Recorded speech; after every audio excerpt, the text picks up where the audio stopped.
Book of Leviticus, chapter 14. Then the Lord spoke to Moses, saying, This shall be the law of the leper for the day of his cleansing. He shall be brought to the priest.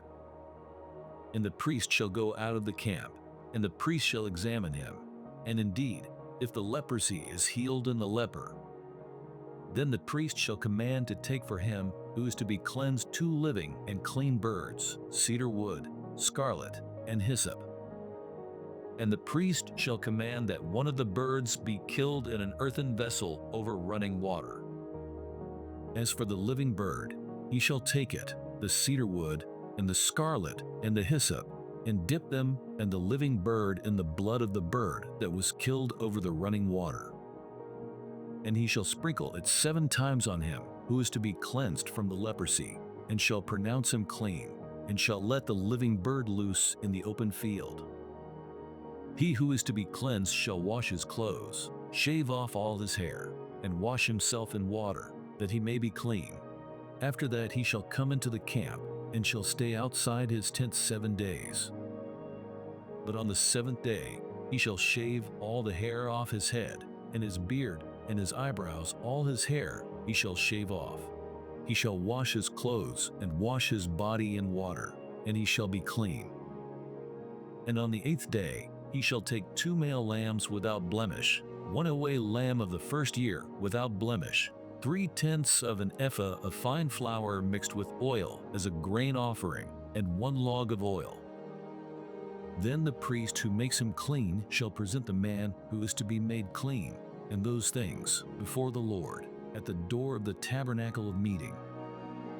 And the priest shall take 1 male lamb and offer it as a trespass offering, and the log of oil, and wave them as a wave offering before the Lord. Then he shall kill the lamb in the place where he kills the sin offering and the burnt offering in a holy place. For as the sin offering is the priest's, so is the trespass offering. It is most holy. The priest shall take some of the blood of the trespass offering, and the priest shall put it on the tip of the right ear of him who is to be cleansed, on the thumb of his right hand, and on the big toe of his right foot. And the priest shall take some of the log of oil, and pour it into the palm of his own left hand. Then the priest shall dip his right finger in the oil that is in his left hand, and shall sprinkle some of the oil with his finger 7 times before the Lord. And of the rest of the oil in his hand, the priest shall put some on the tip of the right ear of him who is to be cleansed, on the thumb of his right hand, and on the big toe of his right foot, on the blood of the trespass offering. The rest of the oil that is in the priest's hand he shall put on the head of him who is to be cleansed. So the priest shall make atonement for him before the Lord. Then the priest shall offer the sin offering, and make atonement for him who is to be cleansed from his uncleanness. Afterward he shall kill the burnt offering. And the priest shall offer the burnt offering and the grain offering on the altar. So the priest shall make atonement for him, and he shall be clean. But if he is poor and cannot afford it, then he shall take 1 male lamb as a trespass offering to be waved, to make atonement for him, 1/10 of an ephah of fine flour mixed with oil as a grain offering, a log of oil. And 2 turtle doves or 2 young pigeons, such as he is able to afford. One shall be a sin offering, and the other a burnt offering.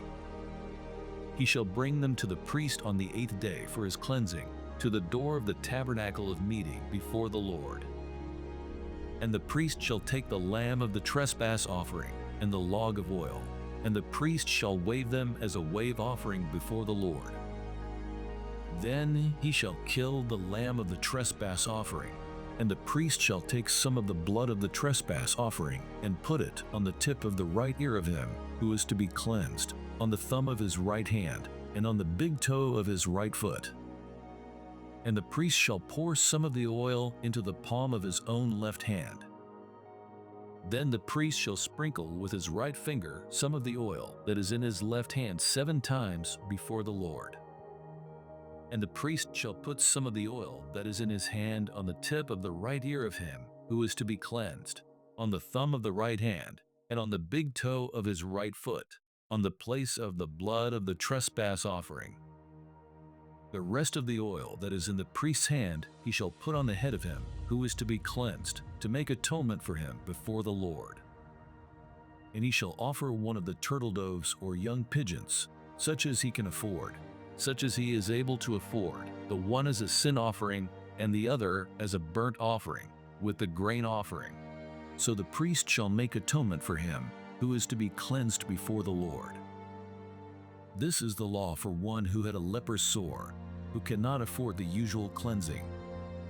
And the Lord spoke to Moses and Aaron, saying, When you have come into the land of Canaan, which I give you as a possession, and I put the leprous plague in a house in the land of your possession, and he who owns the house comes and tells the priest, saying, It seems to me that there is some plague in the house.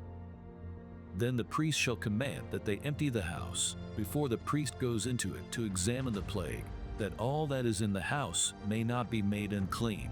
And afterward the priest shall go in to examine the house. And he shall examine the plague. And indeed, if the plague is on the walls of the house with ingrained streaks, greenish or reddish, which appear to be deep in the wall, then the priest shall go out of the house to the door of the house and shut up the house 7 days. And the priest shall come again on the 7th day and look.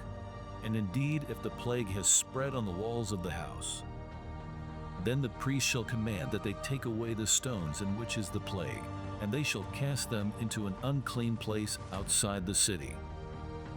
And he shall cause the house to be scraped inside, all around, and the dust that they scrape off they shall pour out in an unclean place outside the city.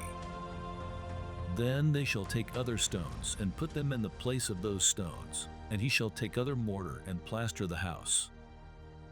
Now if the plague comes back and breaks out in the house, after he has taken away the stones, after he has scraped the house, and after it is plastered, then the priest shall come and look.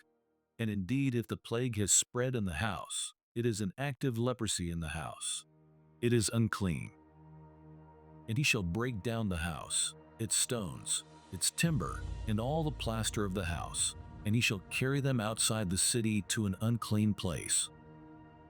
Moreover, he who goes into the house at all, while it is shut up, shall be unclean until evening. And he who lies down in the house shall wash his clothes, and he who eats in the house shall wash his clothes. But if the priest comes in and examines it, and indeed the plague has not spread in the house after the house was plastered, then the priest shall pronounce the house clean, because the plague is healed. And he shall take, to cleanse the house, 2 birds, cedar wood, scarlet, and hyssop. Then he shall kill one of the birds in an earthen vessel over running water. And he shall take the cedar wood, the hyssop, the scarlet, and the living bird, and dip them in the blood of the slain bird and in the running water, and sprinkle the house 7 times. And he shall cleanse the house with the blood of the bird and the running water and the living bird, with the cedar wood, the hyssop, and the scarlet.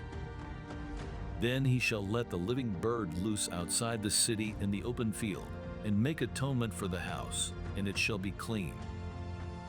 This is the law for any leper sore and scale, for the leprosy of a garment and of a house, for a swelling and a scab and a bright spot, to teach when it is unclean and when it is clean. This is the law of leprosy.